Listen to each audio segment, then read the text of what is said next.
Dr. Chen. Vex appeared beside her, his form flickering with what she'd learned to recognize as concern. The Arbiters are discussing accelerating the timeline. Your resistance. It's unprecedented. They're concerned. Good, Chen replied, not looking up from her work. They should be. Because we're not just trying to survive their test. We're rewriting the rules entirely. Above them, the sky flickered with quantum distortions, beautiful and terrible. The Arbiter's test was entering its second phase. But humanity was ready. In labs and military bases around the world, humans prepared to defend their planet not just with weapons, but with science, with innovation, and with the unshakable determination that had carried their species from caves to the stars. The Arbiters had chosen Earth as their latest test subject, expecting another predictable experiment in species' response to extinction threats. Instead, they were about to learn why humanity had survived every catastrophe their planet had thrown at them. The test was becoming something else entirely, not an experiment in survival, but a revolution against the very beings who claimed the right to judge which species deserved to exist. And humanity was just getting started. The Arbiter's council chamber existed in a dimension beyond normal spacetime. Its vast expanse filled with beings of pure energy. Their forms shifted and swirled as they observed the unprecedented events unfolding on Earth. Impossible, the first Arbiter declared, their form pulsing with agitation. No species has ever developed quantum field countermeasures at this stage. The humans must be receiving unauthorized assistance. Observer Vex stood accused before them, his ethereal form barely maintaining cohesion under their scrutiny. But he wasn't alone. Dozens of other observers had broken ranks, drawn by humanity's inexplicable resilience. They developed the countermeasures largely on their own, Vex stated firmly. We merely provided context. You violated our most sacred protocols. The second Arbiter boomed.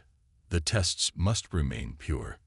Your tests stopped being pure the moment you decided their outcomes in advance. A new voice rang out. Dr. Chen stepped through a quantum portal, the product of 3 weeks of reverse engineering Arbiter technology. Her presence in their realm was yet another impossibility. The Arbiter's forms flickered with shock.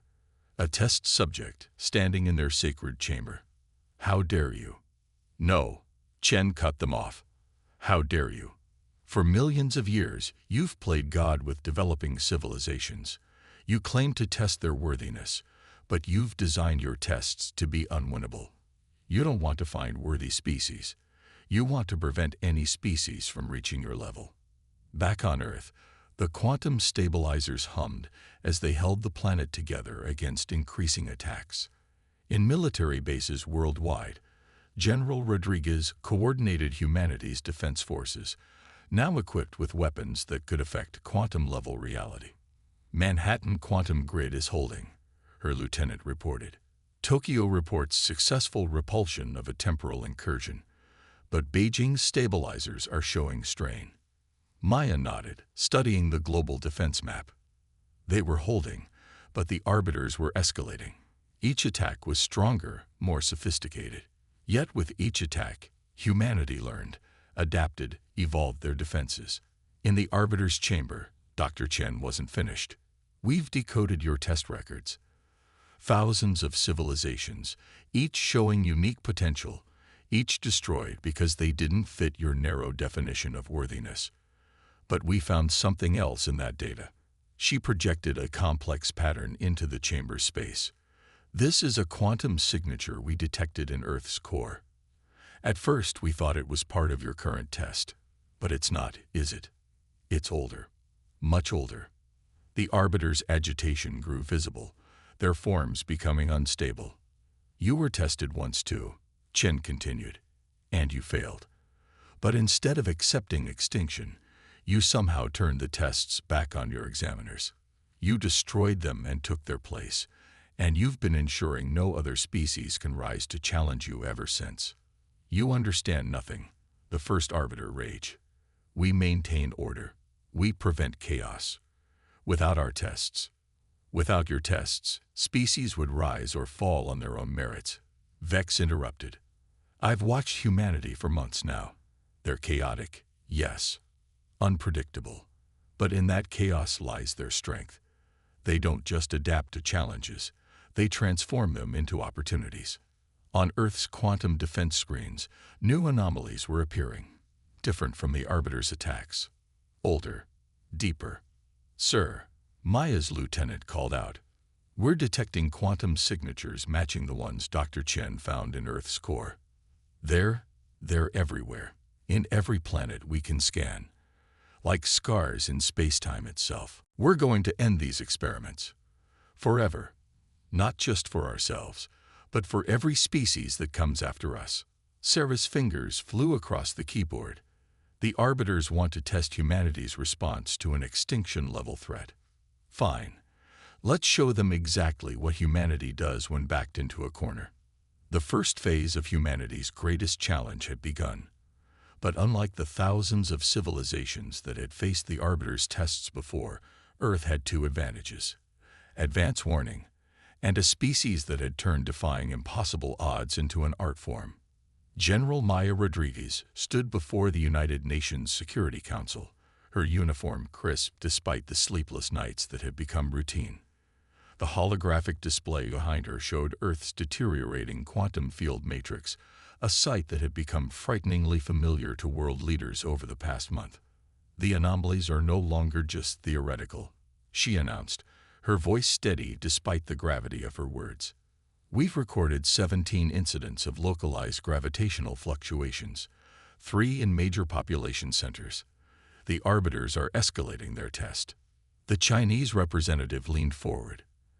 "And we're certain these Arbiters exist, that this isn't some natural phenomenon." Maya nodded to someone in the shadows. Vex emerged, his ethereal form drawing gasps from those who hadn't yet seen an observer in person. In the month since he'd first contacted Dr. Chen, the alien had become an invaluable ally, though many still distrusted him. "The pattern matches previous tests exactly," Vex explained, projecting a complex series of equations into the air.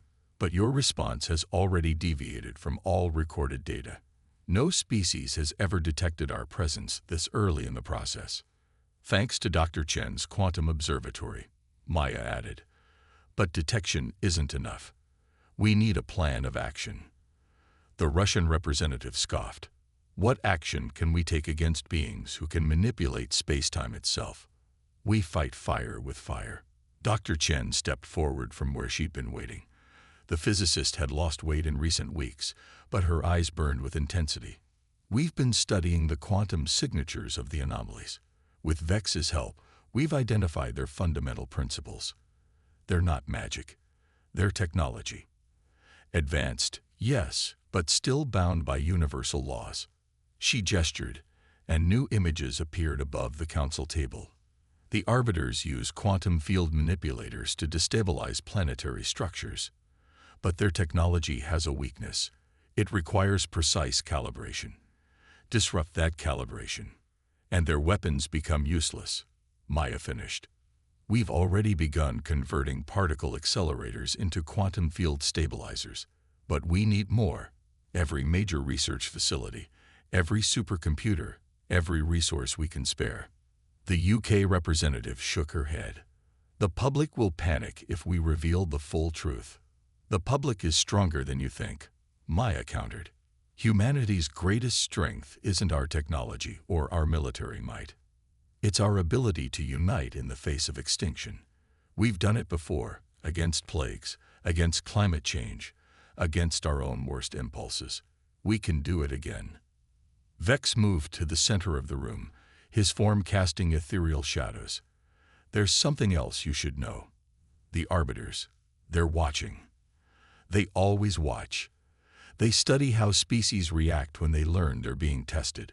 Most respond with fear, with denial, with desperate attempts to appease beings they see as gods.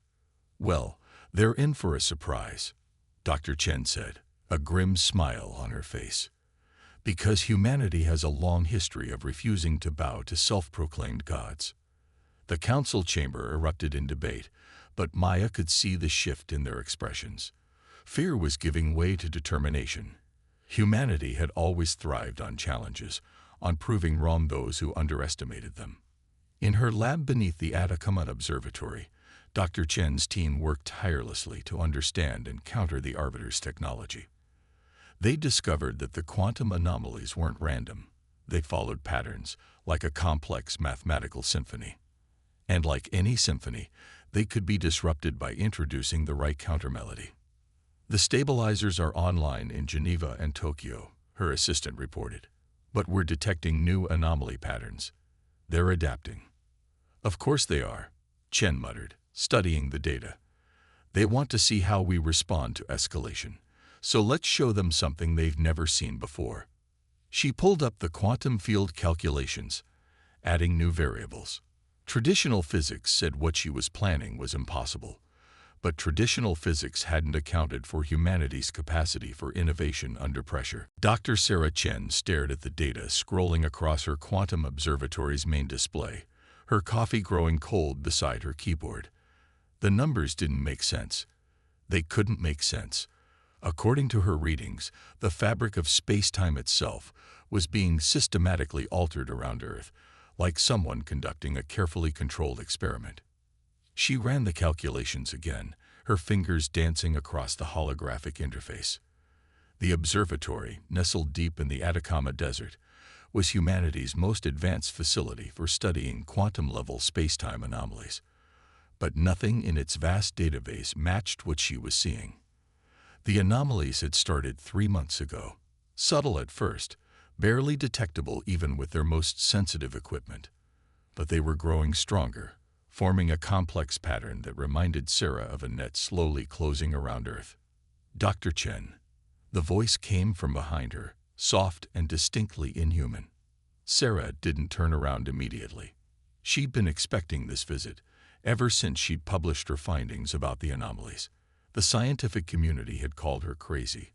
They'd said she was seeing patterns where none existed. But she knew she was right. "You're one of them, aren't you?" she asked, finally turning to face her visitor. The being stood nearly 7 feet tall, its form simultaneously solid and ethereal, like smoke given permanent shape. 3 eyes, arranged in a triangle, studied her with an intelligence that made her skin crawl. "I am called Observer Vex," it said, "and you have discovered something you were not meant to find." Sarah's hand moved slowly toward the panic button under her desk. "Are you here to stop me?" "No." Vex's form shifted, becoming more substantial. "I am here to help you save your world." Over the next hour, Vex revealed a truth that shook Sarah to her core. Earth wasn't the first world to face this test. Across the galaxy, an ancient collective known as the Arbiters had been conducting experiments on developing civilizations for millions of years. They created artificial crises, cosmic-level threats, to study how different species responded to extinction-level events. But why? Sarah demanded, her scientific curiosity warring with her horror. "The universe is cruel," Vex explained. "The Arbiters believe only species that can survive their tests deserve to join the galactic community. They see it as natural selection on a cosmic scale." Sarah's mind raced with implications. "The space-time anomalies are the first stage," Vex confirmed. "Soon, they will begin to affect the fundamental forces holding your planet together. The Arbiters want to see how your species responds when faced with the literal disintegration of your world." "How many civilizations have they tested?" "Thousands." Vex's 3 eyes dimmed. "None have survived." Sarah stood, her decision made. "Then we'll be the first, but we'll need your help." "Helping you violates every law of my people," Vex said. "The Arbiters would destroy me." "Yet you're here," Sarah pointed out, "because your species is different. In all my centuries of observing, I've never seen a species like humanity. You're fractious, divided, often violent. But there's something else. A resilience, a creativity that defies logic. When faced with impossible odds, you don't simply survive. You innovate." Sarah walked to the observatory's main window, looking out at the stark beauty of the Atacama Desert. Somewhere up there, Ancient beings were playing games with her planet's survival. The thought should have terrified her. Instead, she felt a familiar fire igniting in her chest, the same determination that had driven her to build this observatory when everyone said it was impossible. "We'll need to tell the world governments," she said, "but we'll need proof they'll believe. The arbiters will know the moment I provide such proof," Vex warned. "They will accelerate their timeline." "Good." Sarah turned back to him, a fierce smile on her face. "Because humanity works best under pressure. And once we understand the rules of the game, we're very good at changing them." As if in response to her words, new alarms began blaring throughout the observatory. Sarah rushed to her console, Vex moving to hover beside her. The space-time anomalies were intensifying, forming patterns she now recognized as deliberate. The test was beginning. But for the first time in the history of the Arbiter's cruel experiments, the test subjects had advance warning. And if there was one thing humans excelled at, it was preparing for a fight. "Tell me everything you know about the Arbiter's technology," Sarah said, pulling up a new document on her screen. "Every detail, every weakness. Because when humanity faces this challenge, we're not just going to survive." Vex's form rippled with what might have been surprise. "What do you mean?" Maya's eyes widened as she understood. The original testers, they didn't just disappear. Their technology, their legacy, it's been waiting for a species that could understand it. In the chamber, Dr. Chen faced the arbiters. "Your true crime wasn't taking control of the tests. It was perverting their purpose. They were never meant to destroy developing civilizations. They were meant to prepare them, to teach them to face the real challenges of a quantum-level universe." She touched a control on her wrist device, and new portals opened in the chamber. Through them stepped scientists, military leaders, and diplomats from every major nation on Earth. Humanity had come to face their self-proclaimed judges. "We're not here to pass your test," Chen declared. "We're here to end it. Not just for ourselves, but for every species you've murdered, and every species yet to come." The chamber erupted in chaos as the arbiters realized the full scope of humanity's defiance. They hadn't just developed countermeasures to the tests. They hadn't just reached the arbiters' realm. They had rediscovered the true purpose of the quantum technology that the arbiters had twisted into a tool of extinction. And they were about to remind the universe that tests of worthiness cut both ways. In orbit around Earth, ancient quantum machines began to awaken, responding to humanity's growing mastery of their principles. The true test was beginning, not of humanity's worthiness to exist, but of their worthiness to restore balance to a galaxy long dominated by fear. The ancient quantum machines orbiting Earth pulsed with awakening power, their activation sending ripples through space-time that reached the farthest corners of the galaxy. In research centers worldwide, scientists worked frantically to understand the flood of new data, each revelation more staggering than the last. "These aren't just defense systems," Dr. Chen explained to the Emergency Council of World Leaders. Her holographic form flickered slightly. Maintaining quantum communication across such vast distances was still challenging. "They're part of a galaxy-wide network, a support system for developing civilizations." General Rodriguez studied the complex diagrams floating above the council table. "Support against what?" "The true threat," Vex answered, his form now stable in their reality after weeks of adaptation. "The reason the original testers created these systems, space-time itself is unraveling at the galaxy's edges, has been for millions of years. The tests weren't about worthiness. They were about preparing species to face this crisis. In the Arbiter's realm, now accessible through humanity's growing mastery of quantum technology, the ancient beings were mounting a desperate defense against the impossible test subjects who would become judges. "You don't understand what you're unleashing," the first Arbiter warned as human quantum ships breached their space. "The collapse cannot be stopped. We contained it the only way possible, by limiting the number of species advancing to quantum civilization status." "No," Chen countered, standing on the bridge of humanity's first quantum vessel. You chose the easy solution. Instead of facing the challenge, you decided to murder entire civilizations in their cradle. But humanity has never believed in easy solutions. The quantum machines had revealed the truth of the galaxy's history. Millions of years ago, the original testers had discovered that the universe had a flaw, regions where the fundamental forces began to break down.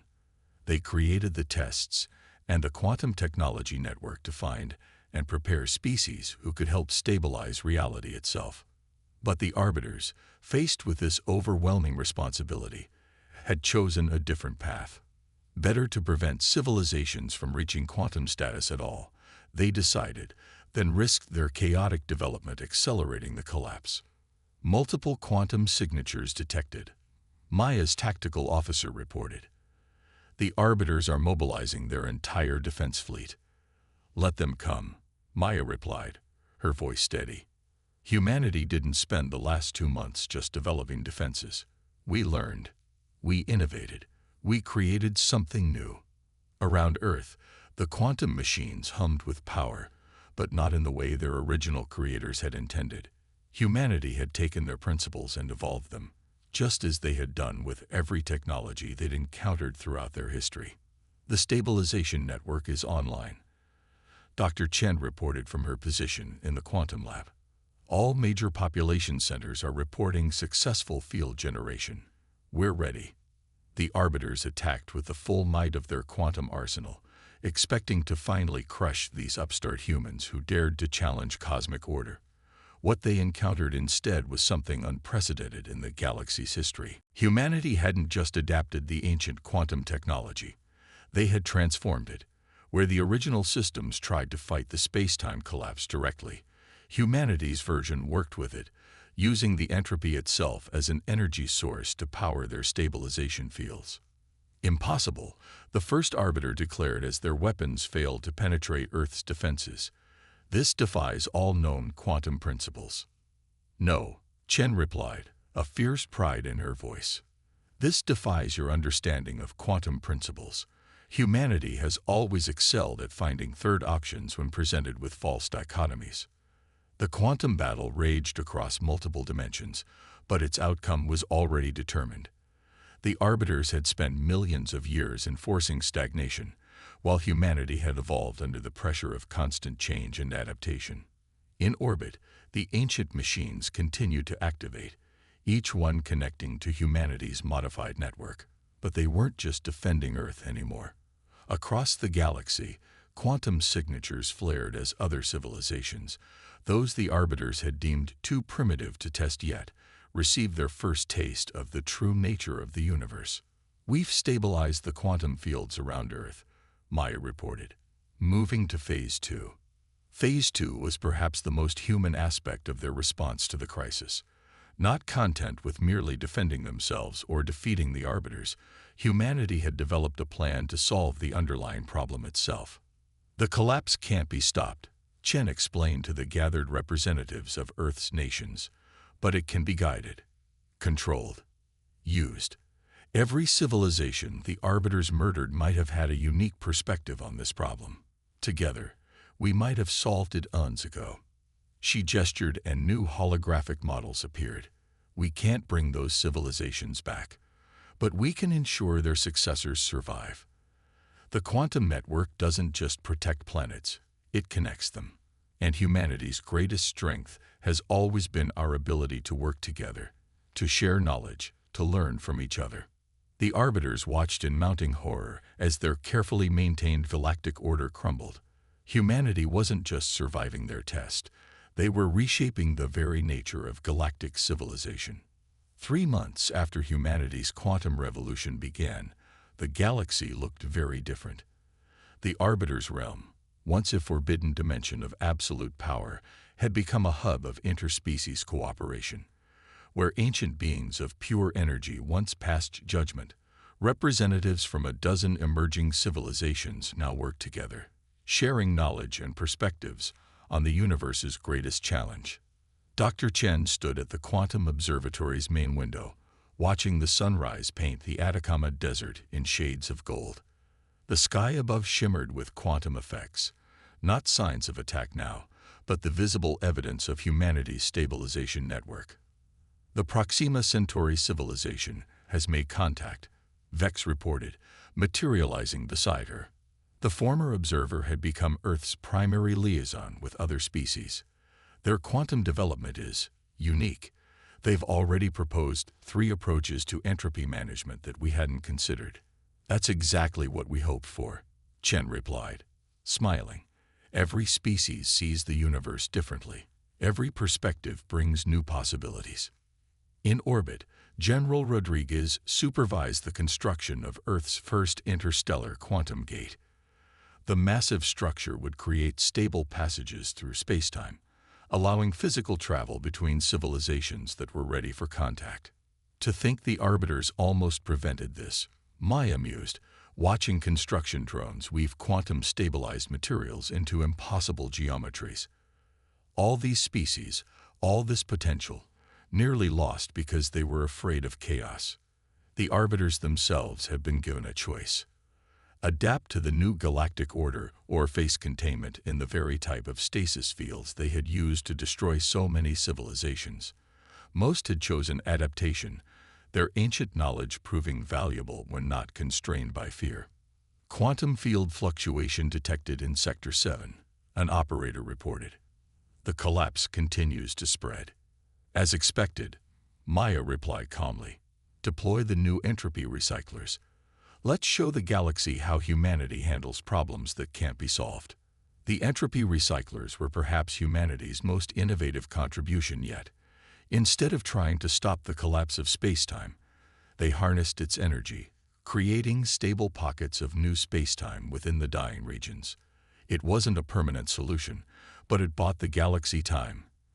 Time for civilizations to work together, to share ideas, to find better answers. The response was overwhelming. Species after species, each with their own unique approaches to science and reality, pledged to join. The arbiters had feared chaos, but in diversity, the galaxy was finding strength. On Earth, humanity continued to innovate. The quantum technologies they'd discovered were transformed, improved, combined with human ingenuity to create something new. Cities began to incorporate quantum stabilization into their architecture, creating spaces that existed simultaneously in multiple dimensions. Scientists explored the possibilities of controlled entropy, turning what was once seen as the death of the universe into a source of unlimited energy. We've detected signals from the galactic core, Vex announced one morning. Another civilization, far more advanced than any we've contacted. They've been watching.